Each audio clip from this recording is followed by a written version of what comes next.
रसुवामा भोटेकोसीको भयानक ताण्डव, नुवाकोटदेखि चितवनसम्म बाढीको त्रास, सुरक्षा निकाय हाई अलर्टमा, नदी किनारका बासिन्दालाई तत्काल घर छाड्न आग्रह।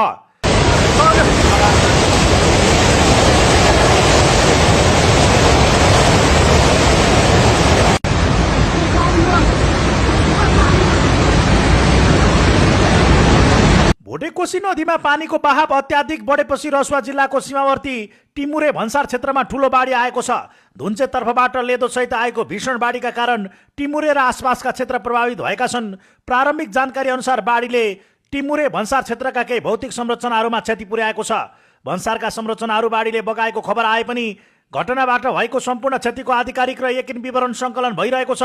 बाढीको रूप निकै भयानक रहेकाले स्थानीय प्रशासन, नेपाल प्रहरी, सशस्त्र प्रहरी बल तथा सेनाको टोलीले घटनास्थलको वस्तुस्थिति बुझ्न र क्षति विवरण सङ्कलन गर्न सक्रियता देखाएका छन्। प्रमुख जिल्ला अधिकारी नरेन्द्र परियारका अनुसार धुन्चे तर्फबाट अचानक ठूलो बाढी आएर टिमुरे आसपासको तटीय क्षेत्रमा क्षति पुर्याएको हो। उनले बाढीको परिणाम निकै ठूलो रहेको र क्षतिको पूर्ण विवरण आउन बाँकी रहेको जानकारी दिएका छन्।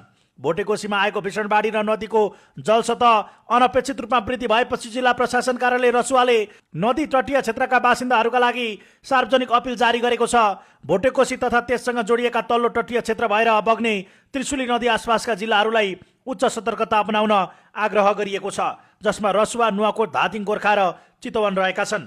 प्रशासनले नदीको किनार तथा तटीय क्षेत्रमा बसोबास गर्ने सम्पूर्ण नागरिकहरूलाई सम्भावित जोखिमबाट बच्नका लागि तत्काल सुरक्षित स्थानमा सर्न र अनावश्यक रूपमा नदी किनारमा नजान अनुरोध गरेको छ। नदीमा पानीको बहाव अझै घटिन नसकेकाले तटीय क्षेत्रमा त्रास फैलिएको छ। सुरक्षा निकायलाई उच्च सतर्कता अवस्थामा राखिएको छ भने उद्धार तथा राहत कार्यका लागि संयन्त्रहरू तयार पारिएको छ। घटनाको विस्तृत विवरण आउन बाँकी छ।